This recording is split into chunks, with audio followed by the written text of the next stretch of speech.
আসসালামু আলাইকুম, সবাইকে আমন্ত্রণ জানাচ্ছি এবি নিউজের সংবাদে। আপনাদের সঙ্গে আছি আমি তাবাসসুম আনিকা। বিএনপি বিভিন্ন বিষয়ে দায়িত্ব এড়িয়ে পালিয়ে যাওয়ার প্রবণতা দেখাচ্ছে এবং ফ্যাসিবাদের পথে হাঁটছে এমন মন্তব্য করেছেন বাংলাদেশ জামায়াতে ইসলামীর আমির ডক্টর শফিকুর রহমান। শনিবার সোহরাওয়ার্দী উদ্যানে জামায়াতে ইসলামী আয়োজিত সমাবেশে তিনি এই বক্তব্য দেন। তার ভাষ্য অনুযায়ী রাজনৈতিক পরিস্থিতিতে বিএনপির অবস্থান ও আচরণ জনগণের প্রত্যাশার সঙ্গে সামঞ্জস্যপূর্ণ নয় বলে তিনি অভিযোগ করেন। সমাবেশে তিনি আরও বলেন, দেশের বর্তমান রাজনৈতিক বাস্তবতায় দলগুলোর দায়িত্বশীল ভূমিকা অত্যন্ত গুরুত্বপূর্ণ, কিন্তু বিএনপি সেই জায়গায় ব্যর্থ হচ্ছে বলে তিনি দাবি করেন। তার বক্তব্যকে কেন্দ্র করে রাজনৈতিক অঙ্গনে নতুন আলোচনা শুরু হয়েছে। বিএনপি প্রত্যেকটি বিষয়ে পতিত পালিয়ে যাওয়া ফ্যাসিবাদের রাস্তা ধরে হাঁটা শুরু করেছে। তাদের ইশতেহার এটারও তারা বিরোধিতা করছে। আমার মনে হয় তারা যে বিরোধিতা করছে এই জ্ঞানটাও বোধহয় তারা হারিয়ে ফেলে। সংসদের ভিতরে সরকারি দল বিরোধী দলের এমপিরা যখন কথা বলেন তখন সকলেই জুলাই যোদ্ধাদের কথা বলেন, কেউ কেউ শরীফ উসমান হাদি শহীদের কথাও বলেন, কিন্তু কার্যত আমরা সরকারি দল থেকে তার উল্টাটা দেখতে পাই। অন্যদিকে আমার বাংলাদেশ পার্টির মহাসচিব ব্যারিস্টার আসাদুজ্জামান ফুয়াদ বলেছেন, ৭২-এর সংবিধান অনুযায়ী বিতাড়িত প্রধানমন্ত্রী শেখ হাসিনা এখনও বাংলাদেশের প্রধানমন্ত্রী। একই বক্তব্যে তিনি আরও বলেন, শেখ মুজিবুর রহমান এখনও জাতির জনক এবং স্বাধীনতার ঘোষক। শনিবার রাজধানীর সোহরাওয়ার্দী উদ্যানে জামায়াতে ইসলামী আয়োজিত সমাবেশে তিনি এসব মন্তব্য করেন। ব্যারিস্টার ফুয়াদ অভিযোগ করেন, সরকারি দল কিছু মূলধনকে পুঁজি করে যে রাজনৈতিক ব্যবসা শুরু করেছে তা ইতিমধ্যে ঋণ খেলাপিতে পরিণত হয়েছে। মান্যবর সাবেক প্রধানমন্ত্রী, বিতাড়িত প্রধানমন্ত্রী, উনি অন রেকর্ড ভিডিওতে বলেছেন যে উনি পদত্যাগ করেন নাই। যেই প্রধানমন্ত্রী পদত্যাগ করেন নাই আর যার কাছে পদত্যাগপত্র দেওয়া হয়েছিল তিনি পান নাই, তিনি এখনো ৭২-এর সংবিধান মোতাবেক বাংলাদেশের প্রধানমন্ত্রী। তাহলে আজকে যারা ৭২-এর সংবিধান নিয়ে খেলছেন, আপনাদেরকে জিজ্ঞেস করতে হবে নিজেদেরকে, বাংলাদেশে কি আজকে দুটো সংসদ আছে? বাংলাদেশে কি আজকে দুজন প্রধানমন্ত্রী আছে? একজন বিতাড়িত হয়েছেন আর একজন বিতাড়িত হওয়া প্রধানমন্ত্রীর চেয়ারে বসে আছেন। রাজধানীর হাতিরঝিলে অনুষ্ঠিত হল beautiful Bangladesh run ২০২৬। Aviation and tourism journalist forum of Bangladesh আয়োজিত এই দৌড় প্রতিযোগিতা শনিবার সকালে সফলভাবে সম্পন্ন হয়। ভোরের আলো ফোটার সঙ্গে সঙ্গে হাতিরঝিলের পরিবেশ দৌড়বিদদের পদচারণায় মুখর হয়ে ওঠে। সকাল ৬টায় পুলিশ প্লাজা পয়েন্ট থেকে শুরু হওয়া আয়োজনে ছিল ৭.৫ কিলোমিটার প্রতিযোগিতামূলক রান এবং ২ কিলোমিটার ফান রান।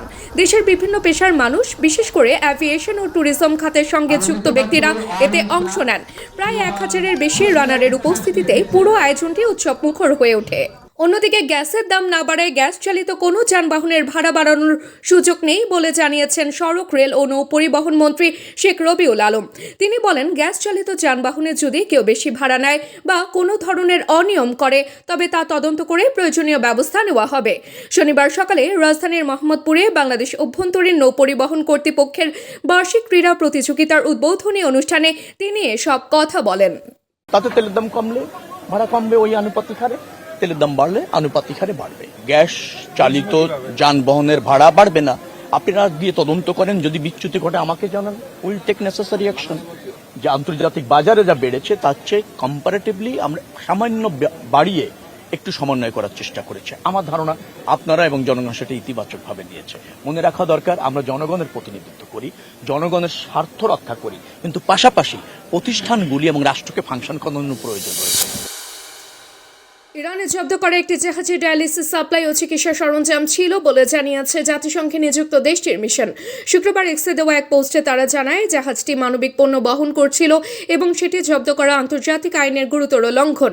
ইরানি মিশনের দাবি, এই পদক্ষেপ শুধু অবাধ নৌ চলাচল ব্যাহত করছে না, বরং সংকটাপন্ন রোগীদের জীবনকেও ঝুঁকির মুখে ফেলছে। তারা জাহাজ জব্দের সঙ্গে জড়িতদের বিচারের আওতায় আনার আহ্বান জানিয়েছে। গত ১৯ এপ্রিল ভারত মহাসাগরে তোস্কা নামের জাহাজটি জব্দ করে যুক্তরাষ্ট্রের নৌবাহিনী।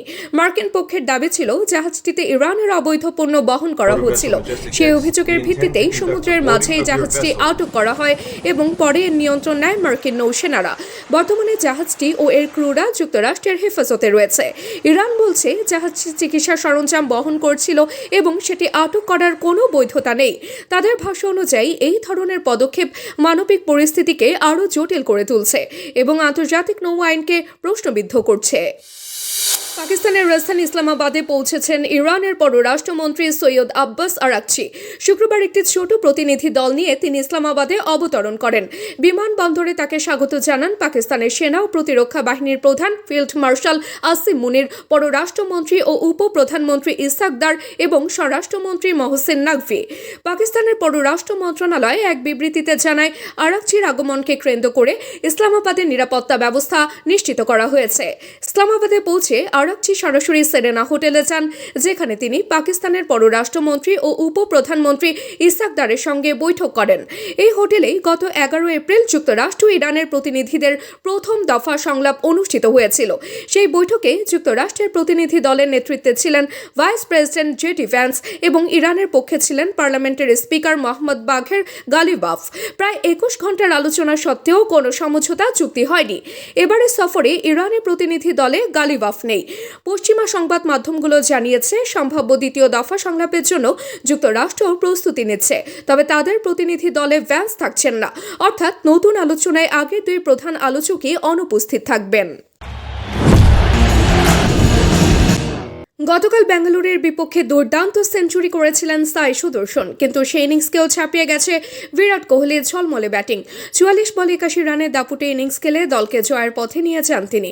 তবুও ম্যাচ শেষে নিজের কৃতিত্ব নিয়ে কোনো কথা বলতে চাননি কোহলি, বরং সতীর্থদের প্রশংসাতে ব্যস্ত ছিলেন। রান তাড়াই শুরুতেই জ্যাকব ব্যাথেল আউট হলেও বেঙ্গালুরুকে সমস্যায় পড়তে দেননি কোহলি ও দেবদূত পাডিক্কাল। তাদের দ্বিতীয় উইকেট জুটি ম্যাচের ভিত্তি করে দেয়। কোহলি বলেন, পাডিক্কাল দ্বিতীয়বারের মতো এমন ইনিংস খেলল যা দলের জন্য ছিল অত্যন্ত গুরুত্বপূর্ণ। তিনি জানান, পাডিক্কাল কখনো ধরে খেলার চেষ্টা করেন না, তবুও দারুণ ব্যাটিং করেছেন। ইনিংসের প্রথমার্ধে তার ব্যাটিংই ম্যাচের মোড় ঘুরিয়ে দেয়।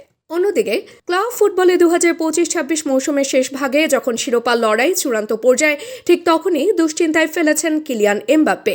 ক্লাব ও ফ্রান্স জাতীয় দলের জন্য সমান গুরুত্বপূর্ণ এই সময় চোটের অস্বস্তি নিয়ে মাঠ ছাড়তে হয়েছে তাকে। শুক্রবার লা লিগায় রিয়াল মাদ্রিদ ও রিয়াল বেটিসের ম্যাচটি 1-1 সমতায় শেষ হয়। ম্যাচের 81 মিনিটে বদলি হওয়ার আগে এমবাপ্পে হঠাৎ অস্বস্তি অনুভব করেন এবং সরাসরি ড্রেসিং রুমে চলে যান। তার জায়গায় মাঠে নামেন গঞ্জালো গার্সিয়া। ম্যাচ পরবর্তী সংবাদ সম্মেলনে রিয়েল কোচ আলভারো আরবেলোয়া জানান, এমবাপ্পের অবস্থা নিয়ে তিনি নিশ্চিত নন। তিনি বলেন, এমবাপ্পে কিছুটা অস্বস্তি অনুভব করছিল এবং আগামী কয়েকদিনে তার অবস্থা পর্যবেক্ষণ করা হবে। এদিকে ESPN এক সূত্রের বরাতে জানিয়েছে, প্রাথমিকভাবে ধারণা করা হচ্ছে এমবাপ্পের বাম হ্যামস্ট্রিংয়ে টান লেগেছে। দর্শক, এতক্ষণ আমাদের সঙ্গে থাকার জন্য ধন্যবাদ। যে কোনো বিজ্ঞাপন দিতে যোগাযোগ করুন আমাদের স্ক্রিনে থাকা নাম্বার ও ইমেইলে। সর্বশেষ সংবাদ পেতে চোখ রাখুন আমাদের ওয়েবসাইট www.abnewsinternational.com এ। সেই সাথে ভিডিও নিউজ পেতে যুক্ত থাকুন আমাদের ফেসবুক পেজ ও ইউটিউব চ্যানেলে।